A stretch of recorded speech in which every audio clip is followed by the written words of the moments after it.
Welcome to the learning curve. तो आज हम पार्ट 2 में 2 और 3 मार्कर्स के क्वेश्चंस करेंगे रियल नंबर के। तो ये रहे वो 5 क्वेश्चंस। सो पहला क्वेश्चन है, show that 231 and 396 are not coprime. तो हमें बेसिकली पहले ये पता होना चाहिए कि को प्राइम होते क्या है। मैं एक बार फिर से रिपीट कर देता हूँ। को प्राइम वो नंबर्स होते हैं जो किसी से भी डिविजिबल नहीं होंगे। दो ऐसे नंबर जो किसी से भी डिविजिबल नहीं होंगे एक्सेप्ट वन। जैसे 2 और 3 को प्राइम हो गए, 3 और 5 को प्राइम हो गए, लेकिन 4 और 6 को प्राइम इसलिए नहीं होंगे क्योंकि वो दोनों 1 के अलावा 2 से भी डिविजिबल होते हैं। तो ऐसे ही 231 और 396 को हमें प्रूफ करना है कि को प्राइम नहीं है, यानी बेसिकली इनका HCF निकालना है। और अगर इनका HCF 1 के अलावा कुछ भी आता है तो ये को प्राइम नहीं होंगे। 2017 के बोर्ड में आया है। तो 231 के हमने प्राइम फैक्टराइजेशन करी जो कि आ गई 3 से डिवाइड करके, फिर 7 से और 11 से करके 2 इंटू 7 इंटू 11। और ऐसे ही 396 की प्राइम फैक्टराइजेशन करके 2 इंटू 2 इंटू 3 इंटू 3 इंटू 11 आ गई। तो अब HCF का तो हमें पता ही है कि हाईएस्ट कॉमन, यहाँ पे 2 और 2 भी कॉमन आ रहा है, 11 भी कॉमन आ रहा है। तो इसका HCF आ जाएगा 2 इंटू 11 22। अगर HCF 1 नहीं होता तो फिर दो नंबर्स को प्राइम हो जाते हैं। ये 2 मार्कर्स का क्वेश्चन था। अब जो क्वेश्चन नंबर 2 है, ये एक्चुअली में तो मैंने यूलाइक से लिया है, लेकिन इसकी वैल्यूज और थोड़ा सा कॉन्सेप्ट मैंने बदल दिया है। यहाँ पे पहली बार दो फंक्शंस का हमें HCF निकालना है। तो पहला फंक्शन जिसको मैंने A से डोनेट कर रखा है वो है x-3 into x square plus 6x plus 9। अब x-3 का तो कुछ नहीं कर सकते, but x square plus 6x plus 9 को कर सकते हैं। चाहे हम स्प्लिटिंग द मिडल टर्म कर लें, चाहे a square plus 2ab plus b square की आइडेंटिटी लगा लें।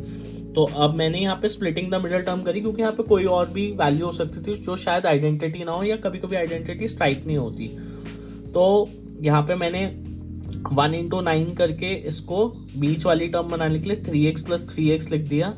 फिर x कॉमन निकाल के x प्लस 3 कर दिया, यहाँ पे 3 कॉमन निकाल के x प्लस 3 कर दिया।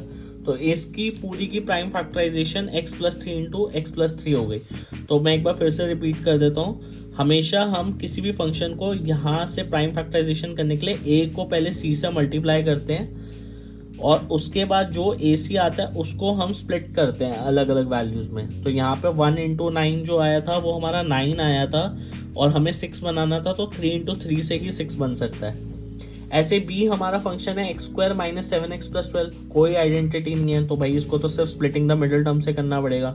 तो देखो 1 इंटू 12 12 होता है। अब 12 बनाने के कितने तरीके हो सकते हैं? 1 इंटू 12 से 12 बन सकता है, 3 इंटू 4 से 12 बन सकता है, और 3 और 4 को मिला के 7 बन जाता है। तो यहाँ पे भी हमने यही किया। -7 बनाने के लिए x square minus 3x minus 4x plus 12 कर दिया। यहाँ पे x कॉमन निकाला तो x माइनस 3 आ गया, और यहाँ पे -4 कॉमन निकाला x माइनस 3 आ गया। Splitting the middle term check करने के लिए हमेशा ये टर्म और ये टर्म सेम होनी चाहिए, this term and this term. तो स्प्लिटिंग करके x minus 4 into x minus 3 आ गया। अब दोनों के अगर आप कॉमन देखोगे तो दोनों में कॉमन सिर्फ x माइनस 3 आ रहा है, इसलिए वो HCF हो गया। तो ये मेरा खुद का क्वेश्चन था, थोड़ी वैल्यूज चेंज करने के साथ, पर ये यूलाइक में और बोर्ड में कई साल पहले एक अलग वैल्यू के साथ आया हुआ था। अब क्वेश्चन नंबर 3 तो लगभग NCERT का ही क्वेश्चन है, शायद थोड़ी वैल्यू बदली हुई है, 2021 बोर्ड में आया हुआ है। तो उसमें कह रहा है कि आप एक्सप्लेन करो कि 2 into 3 into 5 plus 5 and 5 into 7 into 11 plus 7 into 5 और कॉम्पोजिट नंबर। इसको सॉल्व करने के दो तरीके होते हैं।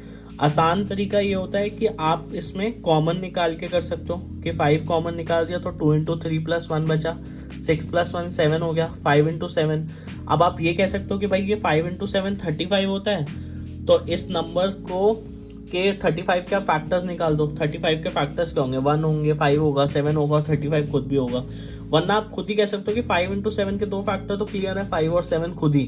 तो भाई 5 इंटू 7 के अब जब एक नंबर आप दो पार्ट में स्प्लिट कर पा रहे हो तो ऑब्वियसली उसके दो फैक्टर्स तो ऐसे ही निकल गया, और हर नंबर का एक फैक्टर 1 तो होता ही है। तो 3 फैक्टर्स हो गए, तो ये कॉम्पोजिट नंबर हो गया।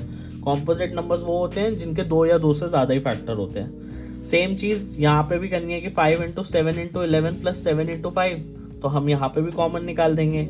अब यहाँ पे क्या कॉमन निकल सकता है? 5 इंटू 7 कॉमन निकल सकता है, ब्रैकेट में बचा 11 प्लस 2। आप चाहे तो उसको सॉल्व करके 420 लिख के आप उसके अलग अलग फैक्टर्स निकाल सकते हो। नहीं निकाल सकते तो आपको पता चल गया कि 35 है, यहाँ पे 12 है, और हर नंबर का 1 तो फैक्टर होता ही है। तो भाई जिस भी नंबर के 2 से ज़्यादा फैक्टर हो जाए वो कॉम्पोजिट नंबर हो जाता है। तो करने के बहुत सारे तरीके हैं, और एक इजी तरीका हो सकता था कि आप इसको डायरेक्टली सॉल्व करके इसके फैक्टर्स निकाल दो, जैसे 2 इंटू 3 इंटू 5 प्लस 5, बॉड मास से 35 निकाल दिया, यहाँ पे बॉड मास से 420 निकाल दिया, और उनके फैक्टर्स अलग अलग निकाल के दिखा दिए। नंबर कटते नहीं है, चाहे हम किसी भी मेथड से करें, जो आसान लगे वो कर सकते हैं। अब क्वेश्चन नंबर 4 तो बोर्ड में मतलब आना हर बार फिक्स ही होता है, प्री बोर्ड्स वगैरह में भी, और कई बार आपने देखा होगा, और मैम ने भी आपके एग्जाम में कई बार डाल दिया है कि प्रूफ करो कि √5 एक इरेशनल नंबर है। यही क्वेश्चन अलग वैल्यू के साथ आ सकता है कि प्रूफ करो √2 इज इरेशनल, प्रूफ करो √7 इज इरेशनल। तो सबका मेथड लगभग सेम ही होता है, तो मैंने बस √5 वाला पिक कर लिया क्योंकि लास्ट ईयर भी √5 वाला ही आया था। तो जब भी ऐसा क्वेश्चन आए, सो इस तरह के क्वेश्चन में हम सेल्फ कॉन्ट्रडिक्शन मेथड का यूज़ करते हैं, यानी हम अपनी ही बात को गलत साबित करते हैं। तो जैसे कि मैं एक रियल लाइफ एग्जांपल दूं कि अगर मुझे प्रूफ करना हो कि एक इंसान जो है वो बहुत अच्छा है, तो पहले मैं कहता तो यार ये तो गंदा इंसान है, ये गंदा इंसान देखो दान भी करता है, गंदा इंसान जो है अपना मतलब लोगों की मदद भी करता है, तो ये गंदा कैसे हुआ। तो सेल्फ कॉन्ट्रडिक्शन मेथड ये है कि पहले आप उल्टी चीज़ बोल दो और उस चीज़ का कॉन्ट्रडिक्ट करो, उसको गलत साबित करने की कोशिश करो। तो इस क्वेश्चन में भी क्या होगा, हमें √5 को रैशनल प्रूफ करना है। तो सबसे पहले हम एज्यूम कर लेंगे कि √5 एक रैशनल नंबर है, यानी √5 को हम p/q फॉर्म में लिख सकते हैं, जहाँ पे q नॉट इक्वल टू 0 है। अब पूरा क्वेश्चन हमारी इस लाइन के बेसिस पर रहेगा कि p एंड q आर को प्राइम नंबर, यानी ये दो ऐसे नंबर हैं जो किसी भी नंबर से नहीं कटते हैं। ठीक है, मतलब ये इनका HCF जो है वो 1 है। तो √5 इक्वल टू p/q आ गया, और अगर हम इसको थोड़ा क्रॉस मल्टीप्लाई करें तो √5q p के इक्वल आ गया, √5q इक्वल्स टू p आ गया। अगर हम स्क्वायरिंग बोथ साइड्स करेंगे तो √5 का स्क्वायर 5 होता है और q का स्क्वायर q² हो जाता है, और यहाँ पे p का स्क्वायर p² हो जाता है। स्क्वायरिंग बोथ साइड से 5q² इक्वल टू p² आ गया, यानी अब ये 5 जो है वो p² से डिविजिबल हो जाएगा, यानी p² इज डिविजिबल बाय 5। तो एक थ्योरम के अकॉर्डिंग 10th क्लास के अकॉर्डिंग अगर किसी भी नंबर का स्क्वायर 5 से डिविजिबल होता है तो वो नंबर भी 5 से डिविजिबल होता है। आप खुद सोच के देख लो, जैसे अगर मैं बोलता हूँ 25 अगर 5 से डिविजिबल होता है तो उसका स्क्वायर रूट 5 हो गया, जो कि 5 से डिविजिबल होता है। 625 एक एग्जांपल लेते हैं, 25 का स्क्वायर 625 होता है, वो 5 से डिविजिबल होता है, तो उसका स्क्वायर रूट 5 से भी डिविजिबल होता है, यानी 25 भी 5 से डिविजिबल होता है। तो p को हम लिख सकते हैं 5 इंटू आई मतलब कोई भी एक ऐसा इंटीजर जो कि हो सकता है, मुझे नहीं पता कि 5 के कौन से टेबल में आना है, मुझे ये तो पता चल गया कि p 5 से डिविजिबल, लेकिन 5 इंटू 10 है, 5 इंटू 5 है, तो वो i एक ऐसा इंटीजर हो गया जो हो सकता है। ये हमारी इक्वेशन 1 थी, 5q² इक्वल्स टू p², और यहाँ पे हमारी इक्वेशन चल रही है p इक्वल्स टू 5i। तो हम क्या करेंगे, इस इक्वेशन में इसको सब्स्टिट्यूट कर देंगे। तो पुटिंग इक्वेशन 2 इन इक्वेशन 1, या मैं प्रॉपर स्टेटमेंट लिख सकता था कि putting p equals to 5i in equation 1। ठीक है, तो अब क्या होगा, 5q² तो ऐसे ही रह गया, लेकिन p की जगह मैं वैल्यू 5i सब्स्टिट्यूट कर रहा हूँ। तो क्या बन जाएगा, ये 5i का whole square equals to 5q², तो 5i का होल स्क्वायर हो गया 25i² इक्वल्स टू 5q², और अगर काटें तो q² इक्वल्स टू 5i² आ गया। अब सेम बात, q² भी 5 से डिविजिबल हो रहा है, क्योंकि देखो ये 5 यहाँ पे जाके डिवाइड हो सकता है ना इससे, तो q² भी 5 से डिविजिबल हो रहा है, और तो फिर q भी 5 से डिविजिबल होगा। लेकिन मैंने तो इन्हें अज्यूम करा था कि ये कोप्राइम है, ये दोनों कोप्राइम है, तो ये कैसे हो रहा है कि भाई दोनों ही चीज़ें जब 5 से डिविजिबल हो रही हैं, और मैंने इसको अज्यूम करा था कि ये कोप्राइम है, ये किसी से भी डिविजिबल नहीं हो सकती 1 से, तो ये कॉन्ट्रडिक्शन क्यों आ गई। तो क्यों इसीलिए आई कॉन्ट्रडिक्शन, क्योंकि मैंने अजम्पशन गलत करी थी। तो both p and q are divisible by 5, but we assume p and q as coprime. This contradiction has arisen due to the wrong assumption that √5 is rational number. तो प्रूव हो जाता है कि √5 एक रैशनल नंबर है। ये बहुत बार board में रिपीट करता है, और हमें ये स्टेटमेंट कॉपी पेस्ट करनी पड़ेगी। अगर हम इसमें थोड़ी सी भी गलती करेंगे या अपनी लैंग्वेज डाल देंगे तो टीचर जो है वो मार्क्स काट लेगी। तो अब हम आ गए हैं क्वेश्चन नंबर 5 पे, जहाँ पे जो कि एक वर्ड प्रॉब्लम की तरह है। और बोर्ड 2015 में ये क्वेश्चन आया हुआ है। तो क्वेश्चन है, on a morning walk there 3 person step off together and their step measured at 40 centimetre, 42 centimetre and 45 centimetre respectively. What is the minimum distance each should walk so they each can cover same distance in complete step. तो जब भी देखो, अगर रटने वाली बात कहूँ तो जब भी मिनिमम, लीस्ट वगैरह वर्ड मिल जाए तो आपको एलसीएम लेना होता है, और मैक्सिमम हाईएस्ट वाला वर्ड मिल जाए तो आपको एचसीएफ लेना होता है। लेकिन इस क्वेश्चन का जो कहना है वो ये कह रहा है कि देखो, हर बंदे की हाइट अलग होती है, हर बंदे के फुटस्टेप्स अलग होते हैं, हर बंदे की चाल अलग होती है। तो एक बंदा है जो 40 सेंटीमीटर लगभग अपने एक स्टेप में चलता है, दूसरा इंसान की थोड़ी हाइट ज्यादा होगी या वो थोड़े लंबे कदम लेता होगा, वो 42 सेंटीमीटर लेता है, और तीसरा पर्सन है जो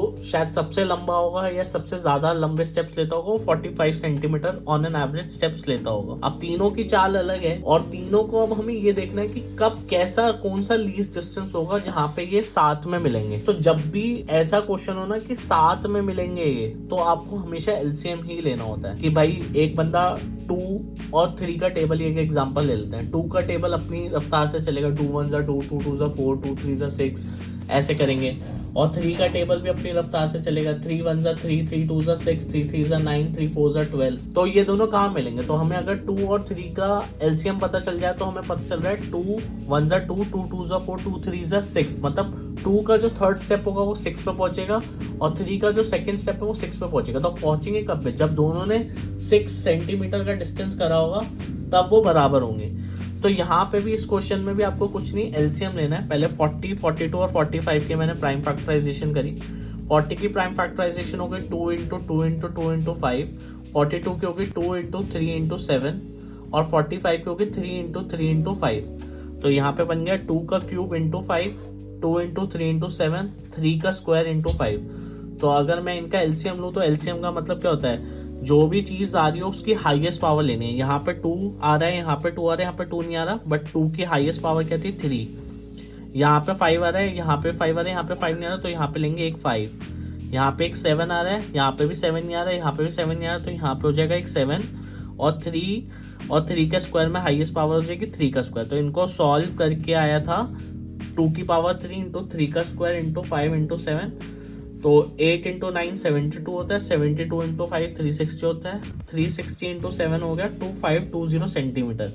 जिसका मतलब अगर मैं मीटर में कन्वर्ट कर दूँ तो सेंटीमीटर और मीटर का रिलेशन 100 का होता है। तो सेंटीमीटर से मीटर में जाने के लिए 100 से डिवाइड करना पड़ेगा। तो ये आ गया 25.20 मीटर। मतलब ये तीनों इंसान जब 25.20 मीटर का डिस्टेंस करेंगे तो तीनों बराबर डिस्टेंस पे पहुंचेंगे। तो ये थे आज के वो 5 सबसे ज्यादा इंपॉर्टेंट क्वेश्चन।